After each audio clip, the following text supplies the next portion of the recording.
जिंदाबाद, जायसवाल परिवार जिंदाबाद, जायसवाल परिवार जिंदाबाद, भगवान साहब बहु जिंदाबाद, भगवान साहब बहु जिंदाबाद। आवाज दो, आवाज दो, आवाज दो। जिंदाबाद जिंदाबाद।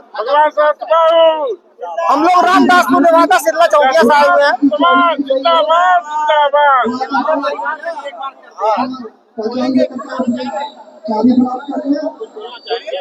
हम यही कहना चाहते हैं कि हम सब परिवार को, जायसवाल परिवार को मिलकर सबको आगे आना है और अपनी एकता अखंडता को दिखाना है, ताकि हम आगे बढ़ चढ़ के हिस्सा लें और भाग लें। जायसवाल परिवार जिंदाबाद, जायसवाल परिवार जिंदाबाद। शोभा यात्रा निकलने जा रही है, क्योंकि हमारे लोग